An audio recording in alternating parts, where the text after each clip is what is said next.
Hello दोस्तों, कैसे हैं आप सब लोग।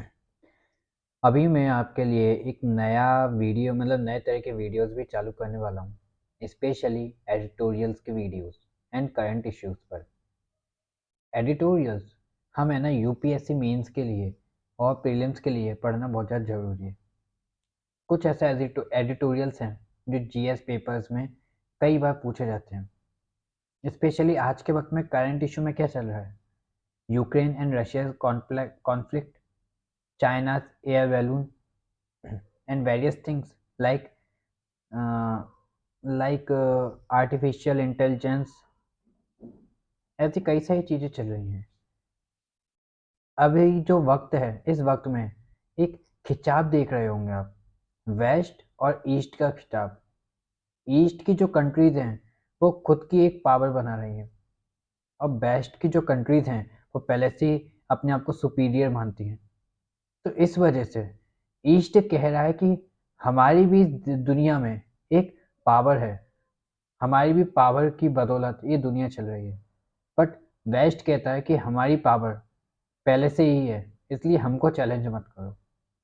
इस वजह से कई सारे कन्फ्लिक्ट्स होती रही हैं अभी तक। जैसे कि आपने सुना होगा, अफ्रीका में यूएसए घुसकर वहाँ पे लोगों को, जो तालिबान था, उसको मिटाने की काफ़ी कोशिश की। वियतनाम में अमेरिका गया और कई अटैक्स किए। ऐसे कई सारी चीज़ हम देख रहे थे अभी तक। नॉर्मली ये वीडियो अपन करेंगे conflict of Russia and Ukraine, Russia Ukraine का कन्फ्लिक्ट। इसकी एक शॉर्ट में पहले स्टोरी बता दूं। हुआ क्या, अमेरिका ने अपने आगे यूक्रेन को बढ़ावा दिया। कैसे, मतलब आगे ढकेला। यूक्रेन से कहा हम आपको नाटो की मेंबरशिप देंगे, और इसलिए आप नाटो की मेंबरशिप के लिए थोड़ी बहुत फॉर्मेलिटीज़ है उनको क्लियर करो। यूक्रेन इस सोच में कि नाटो में शामिल हो जाएगा, तो नाटो में शामिल होने के बाद अगर उस पर कोई भी प्रॉब्लम आई तो नाटो, जितनी भी नाटो कंट्रीज़ हैं वो सब नाटो की तरफ से मिलकर मतलब यूक्रेन की हेल्प करेंगी। इसलिए यूक्रेन मान गया अमेरिका की बात और ज्वाइन होने के लिए कुछ फॉर्मेलिटीज़ को कंप्लीट करने लगा था। इस बेसिस पे रशिया ने देखा कि 1991 में इसी कॉन्फ्लिक्ट की वजह से, नाटो की वजह से रशिया का काफ़ी ज़्यादा भाग टूट गया। रशिया 15 पार्ट्स में डिवाइड हो गया था 1991। और इसी वजह से रशिया एक एक्शन मूड में आ गया, अग्रेसिव मूड में आ गया। उसने यूक्रेन से कहा ऐसा मत कर। यूक्रेन नहीं माना।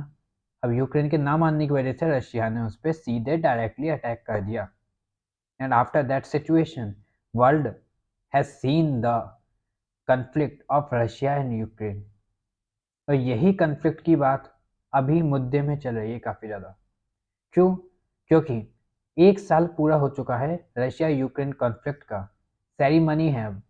एक साल सेरीमनी, मतलब जैसे आप जिस दिन पैदा हुए उस दिन से आपका अगले हर साल है ना बर्थडे बनाया जाता है उसी दिन, है ना। सेम सेरीमनी है यूक्रेन और रशिया कॉन्फ्लिक्ट की। उसके ऊपर ये आर्टिकल आया था। तो इस एडिटोरियल को हम पढ़ते हैं और जानते हैं हुआ क्या था। स्टोरी कुछ इस तरह है इसमें कि वेस्टर्न और अमेरिका रशिया यूक्रेन को है ना सप्लाई कर रहे हैं आर्म्स एंड फाइनेंशियल सपोर्ट। तो इसकी वजह से यूक्रेन लड़ाई में अभी तक टिका हुआ है, और साथ ही साथ में रशिया पे काफ़ी अटैक्स भी कर रहा है। रशिया ने, मिस्टर पुतिन ने एक मिस कैलकुलेशन कर दी कि जो कीव्स का एक रेस्पॉन्स होगा वो इतना ज़्यादा नहीं होगा कि वो 1 महीने से ज़्यादा इस लड़ाई को, इस अटैक को झेल सके। पर वेस्ट के और अमेरिका के ऑफेंसिव और डिफेंसिव सपोर्ट की वजह से रशिया के जो अटैक है उसको अभी तक अभी तक यूक्रेन झेल गया था। इस वजह से एक साल पूरी हो गई है। अब ऑफेंसिव और डिफेंसिव होते क्या हैं? ऑफेंसिव एंड डिफेंसिव आर्म्स होते हैं। ऑफेंसिव एक लड़ाई को शुरू करने वाले आर्म्स, और डिफेंसिव मतलब अपने आप को बचाने वाले आर्म्स। ये सारे आर्म्स वेस्ट और अमेरिका यूक्रेन में भेज रहा था, जिसकी वजह से ये एक वॉर है जो ये बढ़ती जा रही है और काफ़ी ज़्यादा प्रॉब्लम पूरी दुनिया फेस कर रही है। ये कुछ ऐसा नहीं लग रहा जैसे कि है ना पहले के वक्त में कोल्ड वॉर हो रहा था। डायरेक्टली पावर्स जो मेजर पावर्स हैं रशिया और अमेरिका, दोनों एक दूसरे को अपनी मिसाइल्स पावर की धमकी दे रही थी। सेम सिचुएशन अभी भी बन रही है, बट डायरेक्टली रशिया तो इमर्ज है, रशिया तो अटैक मतलब रशिया तो डायरेक्टली दिख रहा है हमें कि रशिया अटैक कर रहा है, पर अमेरिका की साइड से अटैक किया जा रहा है यूक्रेन के द्वारा। यूक्रेन अमेरिका के बिहाफ में रशिया पे अटैक कर रहा है। ये चीज़ें हम आजकल बहुत ज़्यादा देख रहे हैं। एक डिप्लोमेटिक सोच के साथ अमेरिका अपने खिला अपने मतलब किसी एक इंसान को या किसी देश को है ना अपने से आगे कर देता है और फिर उसमें लड़ाइयाँ करवाता है उससे। अपने दुश्मन किसका? अमेरिका का, रशिया। लेकिन रशिया दुश्मन अमेरिका का है, तो अमेरिका ने ये चाल चली और शुरुआत में नाटो की एक जो वो कहते हैं ना हड्डी दिखा करके यूक्रेन को लड़ाई में फंसा दिया। अब इससे बुरा क्या हो रहा है? पूरी दुनिया की इकोनॉमी सब बिगड़ रही है। साथ ही साथ में इससे जो यूक्रेन है वहाँ की फाइनेंशियल कंडीशन, वहाँ के आर्म्स, वहाँ की लिव्स जीवन, कई सारे मतलब 10,000 से ज़्यादा लोग मारे गए। 10,000 से ज़्यादा आर्मी आर्मी के लोग मारे गए और काफ़ी सारे लोग घायल हो गए। तो फिर आप सोच सकते हैं कितने सारे तो वैसे सिटीजन्स मारे गए होंगे।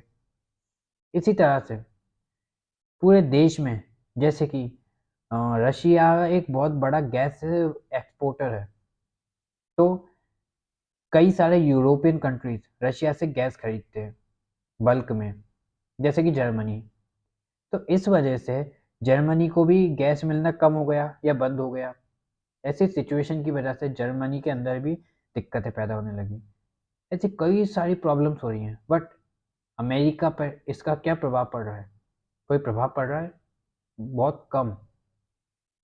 पर जो असली इफेक्टेड कंट्रीज हैं वो अमेरिका के इस डिप्लोमेटिक वेज पर मतलब डिप्लोमेटिक एक मैनिपुलेशन पर अ, बीच में फंस गई हैं और उस वजह से अमेरिका के एक तरह से हड्डी दिखाकर अमेरिका ने यूक्रेन और कई नाटो कंट्रीज को लड़ाई में डाल दिया है।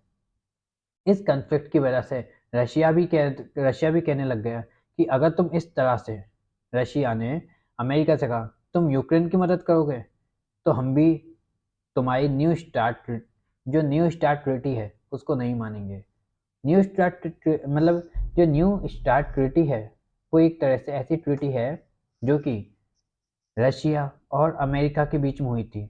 वहाँ के ऑफेंसिव और अटैकिंग हथियारों को कंट्रोल करने के लिए, न्यूक्लियर वेपन्स को कंट्रोल करने के लिए, उनकी जानकारी रखने के लिए कि कोई भी देश इनमें से रशिया या अमेरिका में से कोई ज़्यादा ऑफेंसिव या डिफेंसिव हथियारों को ना बनाए और दुनिया सही से चलती रहे। इस चीज़ के लिए न्यू स्टार्ट ट्रीटी हुई थी। अब इस ट्रीटी से बाहर निकल चुका है रशिया, क्योंकि अमेरिका सपोर्ट किसको कर रहा था? यूक्रेन को। इस वजह से रशिया को आ गई गुस्सा और रशिया ने ऐसा किया कि जो रशिया ने ऐसा किया कि अमेरिका से कह दिया अब भाई तू ऐसा करेगा तो हम भी तेरी न्यू स्टार्ट ट्रीटी से बाहर हो जाते हैं। अब मैटर ये है कि जो एंड ऑफ वॉर है रशिया यूक्रेन का, ये इसका कोई एंड नहीं दिख रहा है। वजह क्या है कि पीछे से इसको सपोर्ट कौन देते जा रहे हैं? इसको सपोर्ट पीछे से दे रहे हैं वेस्ट और अमेरिका। किस तरह से कि भाई आगे से है ना पानी निकलता जा रहा है लेकिन पीछे से पानी भरता भी तो जा रहा है। इस वजह से यह अभी तक यूक्रेन टिका हुआ है लड़ाई में। नहीं, यूक्रेन इतना एबल नहीं था कि वो रशिया से इतना समय तक लड़ सके। The end of the war on Russia-Ukraine conflict. Ukraine seems endless. Talks are only way out. इस वक्त रशिया यूक्रेन कॉन्फ्लिक्ट की वजह से कोई एक एंड नहीं दिख रहा है, लेकिन एक वॉर को रोकने का सिर्फ दो तरीके होते हैं। पहला तरीका कि कोई एक पार्टी, कोई एक किंग या फिर कोई एक कंट्री विक्टोरियस हो जाए, जीत जाए, तब वॉर रुक सकती है। अदरवाइज बात करने से ही वॉर रुक सकती है। दुनिया अभी अपने अपने ग्रुप बना रही है, कोई अमेरिका की साइड से, कोई रशिया की साइड से, मतलब कोई यूक्रेन की साइड से, कोई रशिया की साइड से।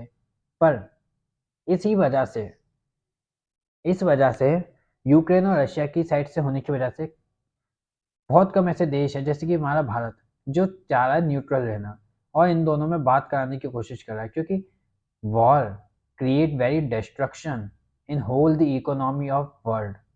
कोई नहीं बचेगा अगर वॉर में, मतलब वॉर हुई तो। ऐसा क्यों? ऐसी सिर्फ इतनी यही वजह से, क्योंकि भाई वॉर होगी तो प्राइस क्या होंगे? इंक्रीज होंगे। कई सारे देशों के जो प्रोडक्ट्स हैं उनकी प्राइस इंक्रीज हो जाएंगे, तो हमको चाहिएगा तो हमको ज़्यादा प्राइस देने पड़ेंगे। ठीक है ना? कई सारे वहाँ के लोग भाग भाग कर दूसरी जगह पर आएंगे और वो माइग्रेट हो जाएंगे, और है ना वो अपनी जगह पर आएंगे, तो हमारे यहाँ पे जो नौकरियाँ हैं, जो एक फाइनेंशियल कंडीशन है, वो वीक होती जाएगी। नौकरियाँ उनको भी देनी पड़ेगी, उनको जगह भी देनी पड़ेगी। हमारे पास तो एक लिमिटेड एरिया है ना, लेकिन वो लोग आएंगे तो उसी लिमिटेड एरिया में उनको भी सेट करना पड़ेगा। जैसे कि आपके घर में अगर कोई मेहमान आए, तो मेहमान को कहाँ सुलाओगे? आपके पास तो एक लिमिट है ना घर में। आपके घर में 50 मेहमानों को आपने सुला दिया, लेकिन 70 मेहमानों को कैसे सुला लोगे भाई, जब लिमिट ही 50 की है तो ऐसे चीज़ हम देखते हैं। इस वजह से हम बात कर रहे हैं कि इस वक्त ये एंडलेस सिचुएशन है और इसमें हमें दिख नहीं रहा कि कोई एंडिंग पॉइंट है, सिवाय बात के। अभी भारत ने कोशिश की थी, लेकिन जो बाइडन के सरप्राइज विजिट की वजह से रशिया गुस्से में आ गया और रशिया ने इस टॉक से अपना नाम हटा लिया। ये अपन पढ़ क्यों रहे हैं? इसे पढ़ने की वजह क्या है? इसे पढ़ने की सीधी वजह है कि ये जीएस पेपर 2, यूपीएससी नज़रिए से देखें तो जीएस पेपर 2 में ये टॉपिक आने वाला है, मतलब आता है। Effect of policies and politics of developed and developing country on India's interest.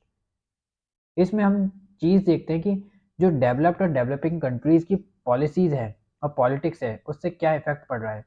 साथ ही साथ में इंडिया में इससे क्या इफ़ेक्ट पड़ रहा है। भाई जब दुनिया भर में चीज़ें महंगी होंगी तो इंडिया को भी तो महंगी मिलेगी। माइग्रेट होंगे लोग तो इंडिया में भी तो कोई लोग आएंगे। इंडिया को भी तो कहीं ना कहीं पर किसी न किसी देश का सपोर्ट करना पड़ेगा। तो ऐसी चीज़ों की वजह से देश कहीं ज़्यादा अस्थिरता, डिस्टरबेंस क्रिएट करते अपने अंदर देखेगा। तो यही चीज़ें हैं ना दुनिया भर में और भारत में इफेक्ट कर रही हैं इस वॉर की। अब देखते हैं हम कि जो रशिया और यूक्रेन का कॉन्फ्लिक्ट है, मतलब अपन ने जो स्टोरी पढ़ी है ना भैया, इस स्टोरी को अपन एक बेसिक और थियोरेटिकल नॉलेज से देखते हैं। रशिया यूक्रेन का जो कॉन्फ्लिक्ट है वो अपने सेकेंड ईयर सेरेमनी में एंटर कर चुका है, और इस वजह से कोई एंड नहीं दिख रहा है इस वॉर का, कोई अंत नहीं दिख रहा। रशिया ने अपने 5 लाख ट्रुप्स मोबिलाइज कर दिए हैं, भेजे हैं मॉस्को से, और ये ट्रुप्स अभी तक के मोर देन ट्विस साइज में है। मतलब कि रशिया ने इस बार सबसे 2 गुना से ज़्यादा ट्रुप्स अपने इस लड़ाई के लिए भेजे हैं। मिस्टर पुतिन सोच रहे थे कि है ना वो जल्द से जल्द विक्ट्री पा लेंगे इस लड़ाई में, मतलब यूक्रेन पे अटैक करके जल्द से जल्द यूक्रेन को हरा देंगे और है ना जीत लेंगे यूक्रेन की जो कैपिटल है कीव को, और कई पार्ट्स यूक्रेन के। लेकिन जो सोचा था वैसा हुआ तो है नहीं। यूक्रेन इन्फ्लिक्ट हुआ है, इसमें काफ़ी ज़्यादा इन्फ्लिक्ट हुआ है। किस तरह से? यूक्रेन के जो रिसोर्सेज हैं वो बिगड़े हैं, यूक्रेन की जो मटेरियल्स हैं, मटेरियल कॉस्ट है, वो बिगड़ी है। लेकिन उसके बावजूद, मतलब नुकसान सबसे ज़्यादा यूक्रेन को हुआ, लेकिन उसके बावजूद यूक्रेन ने अपने कुछ पार्ट्स, कुछ एरिया, कुछ टेरिटरीज गंवा दी है, उन पे कब्जा कर लिया है रशिया ने। कई सारी ऐसी बात हुई हैं जिसमें कि हम देख रहे हैं कुछ ऐसे सेटबैक भी निकले हैं कि अगर भारत ने कोशिश की रशिया से कि रशिया इस लड़ाई को रोक दे, तब कई सारे वेस्ट के रेस्पॉन्स की वजह से ये जो बात है वो कैंसिल कर दी गई रशिया के द्वारा। अचानक से ही कोई ना कोई रशिया मतलब यूक्रेन में जाकर मिलने पहुंच जाते हैं और कहते हैं हम आपको सपोर्ट करेंगे। इस बात से रशिया काफ़ी गुस्से में आ जाती है। अब नॉर्मली बात यह है, मिस्टर पुतिन जो कि टॉक के लिए रेडी नहीं थे, कोई भी टॉक मतलब कोई भी बातचीत के लिए तैयार नहीं था। मिस्टर पुतिन तो तैयार हैं लड़ाई करने के लिए, लेकिन वेस्ट रेडी है और वेस्ट ज़्यादा से ज़्यादा आर्म यूक्रेन को सेंड कर रहा है, ज़्यादा से ज़्यादा आर्म यूक्रेन को भेज रहा है। वेस्ट का रेस्पॉन्स क्या है इसमें? वेस्ट इसमें एक यूनाइटेड रेस्पॉन्स दे रहा है, साथ में है पूरा वेस्ट इसमें, जो कि यूक्रेन की मदद कर रहा है पीछे से। लेकिन हर एक कंट्री की, हर एक वेस्ट नेशन की अपनी अपनी अप्रोच है रशिया को सोचकर। चाहे वो यूक्रेन की मदद कर रहे हैं, लेकिन इनडायरेक्ट वे में वो ये भी चाहते हैं कि उनका संबंध रशिया से ना बिगड़े। अब ऐसा तो होना थोड़ा मुश्किल है, क्योंकि देखो अपन की जो कर्क रेखा है, जो अपनी ट्रॉपिक ऑफ कैंसर है लाइन, उससे ऊपर के देश जो भी हैं, उन देशों में गर्म मतलब ठंडी ज़्यादा है और कई कई देशों में तो बर्फ़ भी पड़ती है, जिसकी वजह से वहाँ पे गैस की ज़रूरत है, जिससे कि वो आग जला सके और है ना आराम से ऐसे अपनी ज़िंदगी काट सके। बट ज़्यादा ठंड होने की वजह से उनको वहाँ पर गैस की ज़रूरत पड़ती है और वहाँ पे गैस मिलना थोड़ा ज़्यादा मुश्किल मतलब ज़्यादा मुश्किल हो चुका है। वजह? क्योंकि सबसे ज़्यादा गैस एक्सपोर्टर रशिया है और उसी ने गैस एक्सपोर्ट करना कम कर दिया है। तो कई सारे नेशंस की, वेस्ट नेशंस की अपनी अपनी अप्रोच है, लेकिन अंडर द वॉर कई सारे देश इकोनॉमिक लॉस भी झेल रहे हैं। अब वेस्ट काफ़ी सारी चीज़ें कीव को भेज रहा है, कीव यूक्रेन को भेज रहा है। जैसे कि हम देखें, कैपिटल फाइनेंशियली सपोर्ट कर रहा है कीव को कई सारे वेस्ट नेशंस, अमेरिका, साथ ही साथ में मिलिट्री बैकर्स, आर्म्ड व्हीकल्स मतलब कि जैसे कि टैंकर्स और कई सारी missiles, precious bombs, battle tanks, missile defence systems to booster the defensive and offensive capability of Ukraine. मतलब कि यूक्रेन अपनी सेफ्टी कर सके, वो यूक्रेन की ताकत बढ़ा रहे हैं इन आर्म्स को भेजकर, जिससे कि यूक्रेन अपनी सेफ्टी कर सके और साथ ही साथ में अटैक भी कर सके। ये सब जो हो रहा था, ये सब होने के पीछे एक सबसे बड़ी वजह है कि अभी जब भारत के कहने पर रशिया बात करने के लिए मान गया था, तब एक सरप्राइज विजिट की गई थी अमेरिका के जो बाइडन के द्वारा। जो बाइडन कीव में जाके पहुंच गए अचानक से मंडे को, और सोमवार को पहुंचकर जो बाइडन ने मतलब यूक्रेन से कहा कि हम आपके साथ हैं, लास्ट तक लड़ेंगे, साथ में लड़ेंगे, जीत के दिखाएंगे, हम रशिया को हराएंगे, हम ऐसी बात कहने लगा। जब जो बाइडेन वहां पे पहुंचकर इन बातों को कहने लगे, तो व्लादिमीर पुतिन ने इस बात के अपोजिट में एक रिएक्शन दिया, और रिएक्शन में उन्होंने कहा कि भाई जो तुमने ये मतलब अलग अलग सी ट्वीटीज बना रखी हैं, उससे हम कट ऑफ कर लेंगे, बाइकआउट कर लेंगे, हम सस्पेंड करते हैं पार्टिसिपेशन। हमारा सबसे बड़ी ट्वीटी न्यू स्टार्ट ट्वीटी का, न्यू स्टार्ट ट्वीटी ऐसी ट्वीटी है जो कि है ना रशिया और अमेरिका में ये जो nuclear weapons, missiles and various offensive और डिफेंसिव सिस्टम्स को क्रिएट करने में एक बाउंडेशन बनाती है, मतलब एक लिमिट बनाती है कि आप लोग इतने नहीं, मतलब आप इतना ही बना सकते हो, इससे ज़्यादा नहीं बना सकते। वेस्ट ट्रिगर्ड कर ये जो लड़ाई हो रही है ना, इसकी वजह से वेस्ट है ना ट्रिगर हो रहा है न्यूक्लियर आर्म रेस में। क्या होगा? कई सारे ऐसे नेशंस हैं जिनके पास न्यूक्लियर बॉम्ब्स, न्यूक्लियर थिंग्स हैं, और धीरे धीरे जब लड़ाई बढ़ती जाएगी तो वो देश भी अपने न्यूक्लियर वेपन्स को बाहर निकालेंगे, और जिसकी वजह से दुनिया भर में एक न्यूक्लियर वॉर शुरू हो जाएगी। और ये न्यूक्लियर वॉर जो होगी, ये जो न्यूक्लियर वॉर होगी, ये न्यूक्लियर वॉर कुछ इस तरह से होगी कि आप मतलब न्यूक्लियर वॉर इस तरह से होगी कि जैसे कि पहले जो जापान में अटैक किया था अमेरिका ने सेकेंड वर्ल्ड वॉर के ख़त्म होने के बाद हिरोशिमा और नागासाकी पे, और उसके इफेक्ट आज भी हम देखते हैं। सेम न्यूक्लियर उस वक्त से लेके अभी तक कितने डेवलप हो चुके होंगे वो न्यूक्लियस, तो वो आज के वक्त में अगर किसी देश में गिरे तो कितना ज़्यादा इफेक्ट करेगा इकोनॉमिकली एंड जियोग्राफिकली उस जगह को। अब हम देखें यूक्रेन के लॉस क्या है इसमें, इस वॉर में यूक्रेन क्या लॉस कर रही है। लॉन्ग वॉर होने की वजह से कई सारे कंसिक्वेंसेस यूक्रेन देख रही है, जैसे कि एंटायर फाइट की वजह से जो यूक्रेन के बॉर्डर के अंदर हो रहे हैं, चाहे भाई पीछे से कोई भी पुश करे, मेन कहाँ पे लड़ाई हो रही है, मेन लड़ाई होने की जगह तो यूक्रेन है ना। और यूक्रेन में मेन लड़ाई होने की वजह से यूक्रेन के अंदर जो जोग्राफिकल बॉर्डर है, जो खेत हैं, जो डेवलप्ड ऐसे ब्रिज हैं और कई सारी बिल्डिंग्स हैं, वो सब टूट रही हैं और वहाँ की मिट्टी बिगड़ रही है, जिसकी वजह से वहाँ पे जो भी प्रोडक्शन होगी वो है ना इफेक्ट होगी, घटिया होगी। तो इसकी वजह से सबसे ज़्यादा दिक्कत किसको है, सबसे ज़्यादा लॉस हो रहा है यूक्रेन को। और ये लॉस लैंड लॉस है, वेपन लॉस है, tens of thousand of live का लॉस है।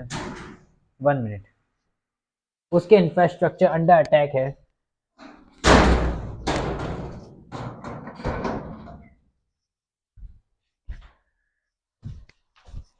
उसका इंफ्रास्ट्रक्चर अंडर अटैक है and the economy has been battered, और उसकी जो इकोनॉमी है वो दिन ब दिन बिगड़ती जा रही है। विदाउट आर्म्ड, अगर मान के चलिए कि वेस्ट कभी मना कर दे कि है ना भाई हम आपको अब कोई भी आर्म नहीं देंगे, तो ऐसे में क्या होगा, ऐसे में सॉरी, यूक्रेन में इतनी कैपेबिलिटी नहीं है कि वो सरवाइव कर जाए, फाइट करे रशिया के अगेंस्ट इस वॉर को।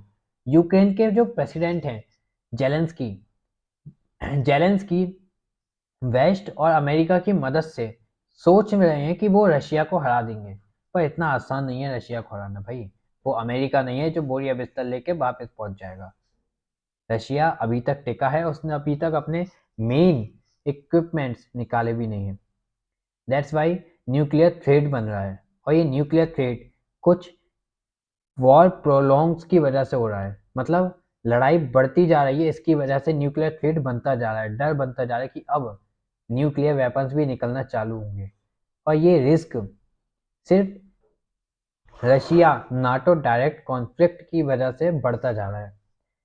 जो पहले हो रहा था कोल्ड वॉर में कि NATO America, NATO plus America against Russia थे, जिसकी वजह से ये कॉन्फ्लिक्ट्स बढ़ रहे थे, दिक्कतें बढ़ रही थी, और इसी तरह से कई सारे लोग डर भी रहे थे इस सिचुएशन में, और यही चीज़ अब होने लग गई वापस से। कई सारे डिस्ट्रक्शन सिक्योरिटी बेसिस यूरोप में दिख रहे हैं, डिपेंडिंग हो रहे हैं मिसट्रस्ट, और साथ ही साथ में मेजर पावर एक दूसरे पे भरोसा करना बंद कर चुकी है, जिसकी वजह से ये सिचुएशन सेम ऐसी लग रही है कि pre first world war situation जो कॉन्टिनेंट्स के बीच में हो रही थी, सेम सिचुएशन आज हम देख रहे हैं। ये जो कन्फ्रंटेशन है ये ग्रेट पावर्स की वजह से है, क्योंकि उनकी उनकी लड़ाइयों की वजह से, उनकी एक दूसरे को ना समझने की वजह से ये न्यूक्लियर थ्रेट, न्यूक्लियर वेपन्स की जो न्यूक्लियर वेपन से वो बाहर आने लगे हैं, और न्यूक्लियर थ्रेट बनती जा रही है, और इस डर की वजह से दुनिया डर में है। अब इसकी पॉसिबिलिटी क्या है इस कन्फ्लिक्ट की, इसकी एक साइड हम देख रहे हैं कि ये अगर वॉर आगे बढ़ता जाएगा तो इससे सिर्फ ऐसा तो है नहीं कि है ना दुनिया भर में, मतलब सिर्फ यूरोप और वेस्ट को ही इसमें दिक्कत होगी। ये जो प्रॉब्लम है ये पूरी दुनिया की प्रॉब्लम है। अब इससे बचा जाने का क्या एक तरीका है, वे अहेड क्या है इसका, इसका वे अहेड है कि पहली चीज़ एक ग्लोबल सिक्योरिटी और सेफ्टी के तौर पर इसे देखा जाए तो कोई भी देश इस सिक्योरिटी और सेफ्टी से मतलब बिगड़ ऐसे हो सकता है कि उसकी सिक्योरिटी और सेफ्टी है ना जो है वो बिगड़ती जाए, डिस्टर्ब हो जाए बिकॉज ऑफ द वॉर। और इसी वजह से दो ही तरीके हैं इस वॉर को बंद कराने के। पहला, कोई एक देश इसमें जीत जाए, विक्ट्री पा जाए, और दूसरा कि है ना इन दोनों के बीच में बातचीत हो जाए। पर जो ये सारे कॉन्फ्लिक्ट्स हैं, इन कॉन्फ्लिक्ट्स की वजह से कोई ऐसा ओपिनियन तो दिख नहीं रहा कि है ना, जो फर्स्ट हमारा ओपिनियन है, फर्स्ट जो हमारी बात है कि कोई एक देश जीत जाए, वो अनरियलिस्टिक लग रहा है। क्यों? क्योंकि भाई वेस्ट सपोर्ट कर रहा है यूक्रेन को, और रशिया हार मानने वाला नहीं है। तो इस वजह से ये लड़ाई कभी ख़त्म होनी नहीं है आसानी से अभी तो इससे बचने का एक और तरीका है कि रशिया और यूक्रेन ट्राई करें और प्रिपेयर करें a new way of settlement. तभी इस सिचुएशन से बचा जा सकता है। इस वक्त में बातचीत कर कर एक सॉल्यूशन निकालना पूरी दुनिया की इकोनॉमी के लिए बहुत अच्छा होगा। क्योंकि अगर ये वॉर खिंचता रहा तो आगे चल के ये कई सारी दिक्कतें भी पैदा करेगा। ये चीज़ हम देखते हैं इसमें। ये मेरा पहला टॉपिक था जो कि मैंने आपको एक एडिटोरियल पढ़ाया इसमें। उम्मीद है कि आपको अच्छा लगा होगा। कमेंट करके बताइएगा कि आप इसमें क्या चीज़ आपको है ना समझ में नहीं आई। अगर कुछ ऐसा आपको समझ में नहीं आया तो बिल्कुल बताइएगा, आपकी बात सुनूंगा। मिलते हैं आपसे अगली वीडियो में। अभी के लिए बाय बाय।